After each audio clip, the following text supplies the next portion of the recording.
আজকে আমরা আলোচনা করব মার্ক লিখিত সুসমাচারের 11 অধ্যায় 1 থেকে 17 পদের ঘটনার উপরে, যেখানে আমরা দেখতে পাই প্রভু যীশু খ্রিস্ট গাধায় চড়ে জেরুজালেম মন্দিরে প্রবেশ করছেন। তাই আজকে আমরা শিরোনাম দিয়েছি গাধার পিঠে রাজাধিরাজ। মার্ক 11 অধ্যায় 1 থেকে 17 পদ। এখানে লেখা আছে, প্রভুর প্রয়োজন ও নম্র রাজার আগমন। প্রিয় ভাই ও বোনেরা, প্রভু যীশু খ্রিস্টের নামে আপনাদের সকলকে শুভেচ্ছা জানাই। আজ আমরা এমন একটি ঘটনার মধ্যে প্রবেশ করতে যাচ্ছি যা বাহ্যিকভাবে খুবই সাধারণ মনে হয়, একটি গাধা শাবক আনার গল্প। আমি আপনাদের বলছি, এই ছোট্ট ঘটনার ভিতরে লুকিয়ে আছে এমন এক গভীর সত্য যা আজও আমাদের প্রত্যেকের জীবনে নাড়া দিতে পারে। প্রশ্ন একটাই, আপনি কি সেই গাধা শাবকের মতো যাকে প্রভু ব্যবহার করতে চান?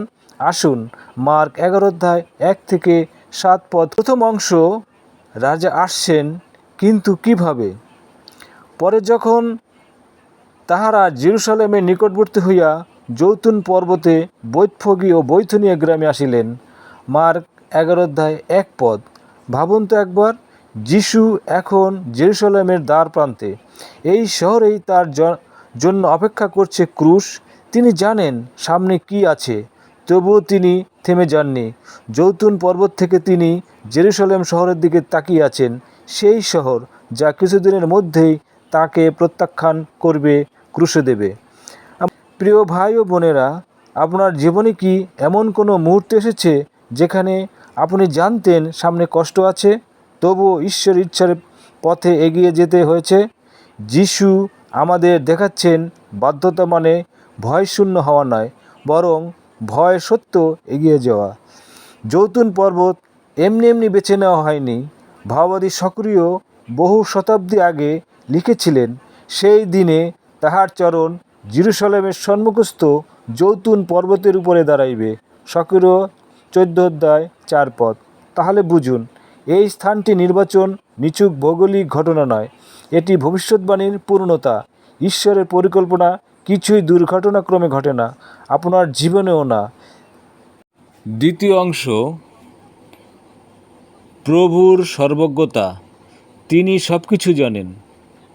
তাহাদিওকে বলিলেন, তোমাদের সম্মুখে ওই গ্রামে যাও, তথায় প্রবেশ করিবার মাত্র একটি গর্ধ শাবক বাধা দেখিতে পাইবে, যার উপরে কোনো মানুষ কখনো বসে নাই, সেটিকে খুলিয়া আনো। মার্ক 11 অধ্যায় 2 পদ। লক্ষ্য করুন, যিশু কোনো অনুমান করছেন না।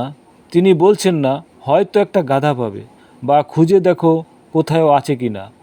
নির্দিষ্টভাবে বলেছেন, একটি গাধা শাবক বাধা অবস্থায়, যার উপরে কেউ কখনো বসেননি, এবং শিষ্যরা গিয়ে ঠিক তাই পেলেন। ভাই ও বোনেরা, এখানেই আমাদের বিশ্বাসের ভিত্তি দাঁড়িয়ে আছে। যিশু শুধু একজন মহান শিক্ষক নয়, তিনি সর্বজ্ঞ ঈশ্বর। তিনি জানেন আপনার জীবনের প্রতিটি বিস্তারিত বিষয়। আপনি যখন রাতে একা কাঁদেন, তিনি জানেন। আপনি যখন ভবিষ্যতের জন্য দুশ্চিন্তা করেন, তিনি জানেন। আর তিনি শুধু জানেনই না, তিনি আগে থেকেই পরিকল্পনা করে রেখেছেন। তোমাদের মস্তকের কেশও সমস্ত গণিত আছে। মথিলিখিত সুসমাচারে 10 অধ্যায় 30 পদ। এখন আসুন সেই বিশেষ বাক্যটির দিকে তাকাই, যাহার উপরে কোনো মানুষ কখনো বসে নাই। কেন এই বিশেষত্ব এত গুরুত্বপূর্ণ? পুরাতন নিয়মে ঈশ্বরের পবিত্র কাজের জন্য এমন পশু ব্যবহারের নিয়ম ছিল, যা আগে সাধারণ জাগতিক কাজে ব্যবহার হয়নি। গণনা পুস্তক 19 অধ্যায় 2 পদে লাল বকনা বাছুরের ক্ষেত্রে বলা হয়েছে, যাহার উপরে জোয়াল দেওয়া যায় নাই। দ্বিতীয় বিবরণ 21 অধ্যায় 3 পদে একই নীতি, অব্যবহৃত পশু পবিত্র কাজের জন্য। তাহলে বুঝুন, এই গাধা শাবকটি ছিল বিশেষভাবে পৃথকীকৃত, পবিত্রকৃত, রাজার জন্য সংরক্ষিত। আর প্রিয় ভাই ও বোন, এটাই আমার প্রশ্ন আপনাদের কাছে। আপনি কি সেই নিজেকে প্রভুর জন্য পৃথকীকৃত রেখেছেন, নাকি আপনার জীবন এতটাই জগতের বোঝা বহন করছে যে প্রভুর জন্য আর কোনো জায়গা নেই। তৃতীয় অংশ, প্রভুর প্রয়োজন আছে, কর্তৃত্বের ঘোষণা। আর যদি কেহ তোমাদিগকে বলে, এই কর্ম কেন করিতেছ, তবে বলিও, ইহাতে প্রভুর প্রয়োজন আছে, তাহাতে সে তৎক্ষণাৎ সেটিকে এখানে পাঠাইয়া দেবে। মার্ক 11:3। এই একটি বাক্য, প্রভুর প্রয়োজন আছে, এটি সমগ্র শাস্ত্রের মধ্যে অন্যতম শক্তিশালী ঘোষণা। কেন? কারণ এখানে যিশু নিজেকে সরাসরি প্রভু, কুরিওস বলে পরিচয় দিয়েছেন। এমন একটি উপাধি যা কেবল ঈশ্বরের জন্য প্রযোজ্য। চিন্তা করে দেখুন, একজন অচেনা মানুষ, যার সাথে সেই গ্রামের মালিকের হয়তো কোনো পরিচয় নেই, তিনি এসে বলেছেন প্রভুর প্রয়োজন আছে, আর মালিক তৎক্ষণাৎ রাজি হয়ে যাচ্ছেন। এখানে কোনো দর কষাকষি নেই, কোনো প্রশ্ন নেই, কোনো বিলম্ব নেই। ভাই ও বোনেরা, এটাই দেখায় সমস্ত সৃষ্টি, সমস্ত সম্পদ, সমস্ত জীবন, সব কিছুর প্রকৃত মালিক একমাত্র ঈশ্বর। গীতসংহিতা 24 লেখা আছে, পৃথিবী ও তন্মধ্যস্থ সমস্ত বস্তু সদাপ্রভুরই, জগৎ ও তন্নিবাসীগণও তাহারই। আপনার ঘর, আপনার চাকরি, আপনার সন্তান, আপনার স্বাস্থ্য, আপনার সময়, এসবের মালিক আপনি নন, প্রভু।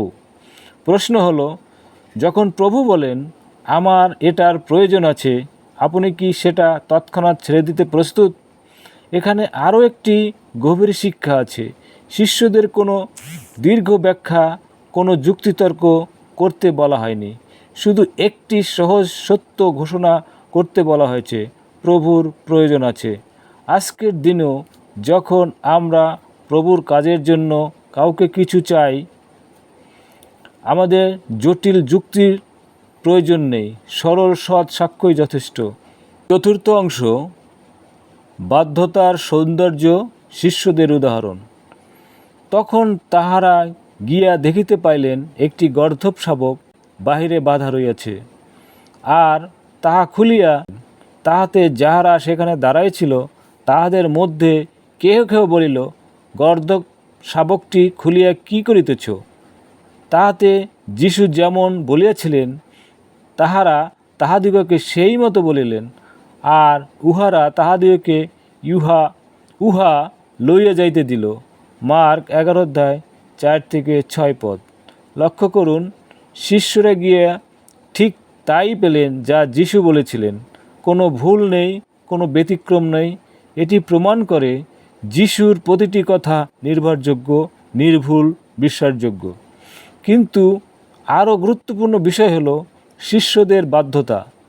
তারা প্রশ্ন করেনি এটা কেন করতে হবে, তারা তর্ক করেনি, তারা শুধু গেলেন এবং যিশুর কথা মতো কাজ করলেন।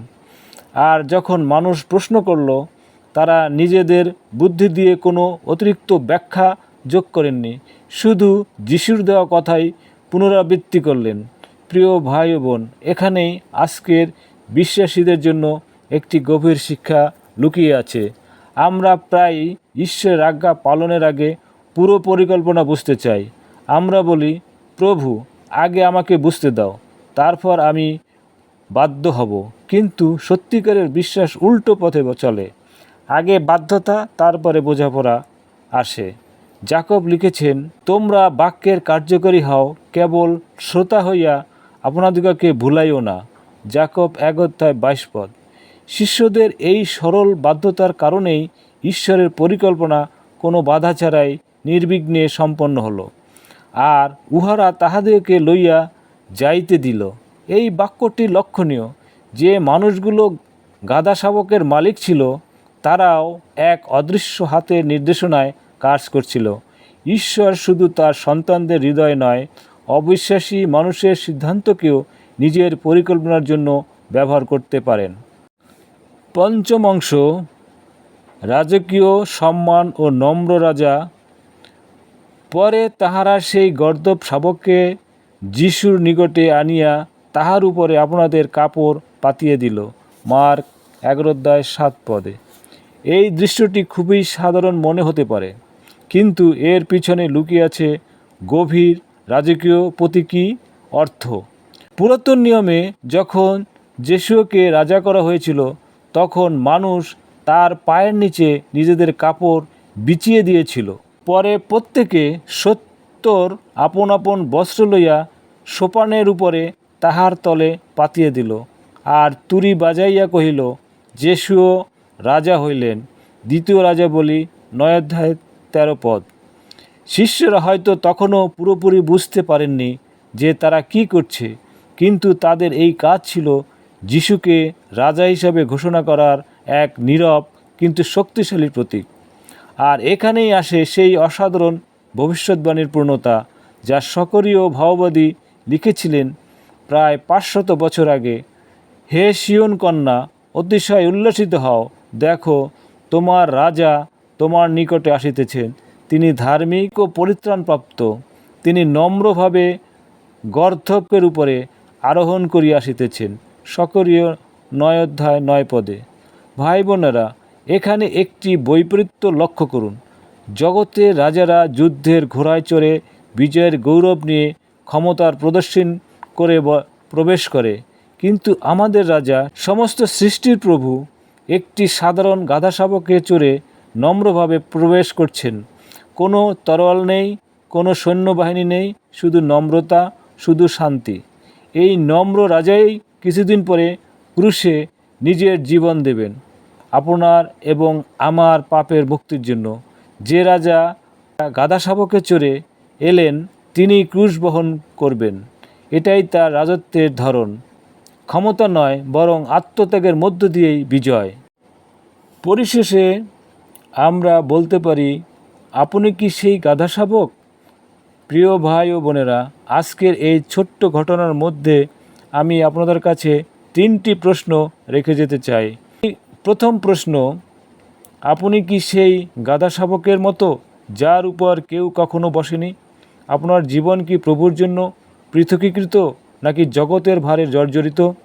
দ্বিতীয় প্রশ্ন, যখন প্রভু বলেন আমার তোমার প্রয়োজন আছে, আপনি কি সেই শিষ্যদের মতো তৎক্ষণাৎ প্রশ্নহীনভাবে বাধ্য হতে প্রস্তুত, নাকি আপনি এখনও নিজের যুক্তি, নিজের পরিকল্পনা আঁকড়ে ধরে আছেন? দ্বিতীয় প্রশ্ন, যখন প্রভু বলেন আমার তোমার প্রয়োজন আছে, আপনি কি সেই শিষ্যদের মতো তৎক্ষণাৎ প্রশ্নহীনভাবে বাধ্য হতে প্রস্তুত, নাকি আপনি এখনও নিজের যুক্তি, নিজের পরিকল্পনায় আঁকড়ে ধরে আছেন? তৃতীয় প্রশ্ন, আপনি কি সেই নম্র রাজাকে গ্রহণ করছেন, যিনি ক্ষমতার প্রদর্শনী নয়, বরং নম্রতা ও আত্মত্যাগের মাধ্যমে আপনার হৃদয়ে প্রবেশ করতে চান? আজ এই মুহূর্তে প্রভু হয়তো আপনার জীবনের দরজায় দাঁড়িয়ে বলছেন, আমার তোমার প্রয়োজন আছে। আপনার সময়, আপনার প্রতিভা, আপনার হৃদয়, এসবের প্রয়োজন তার আছে। আপনি কি সেই শিশুদের মতো বিনা প্রশ্নে, বিনা দ্বিধায় নিজেকে ছেড়ে দেবেন? আসুন আজ আমরা প্রার্থনা করি। প্রভু, আমাদের জীবনকে সেই গাধা শাবকের মতো পবিত্র করো, যেন আমরা কেবল তোমারই ব্যবহারের জন্য প্রস্তুত থাকি। আমাদের হৃদয়ে সেই সরল বাধ্যতা দাও যা শিষ্যরা দেখিয়েছিলেন, আর আমাদের চোখ খুলে দাও যেন আমরা তোমার নম্রতার মধ্যে তোমার প্রকৃত মহিমা দেখতে পাই। প্রভু যিশুর নামে আমেন। আজকে যত লোক এই প্রচারটি শুনলেন, আপনাদের সকলকে শিলো মুক্তির বার্তার পক্ষ থেকে শুভেচ্ছা, ধন্যবাদ জানাই। ঈশ্বর আপনাদের প্রত্যেককে আশীর্বাদ করুন। সকলকে শাሎም।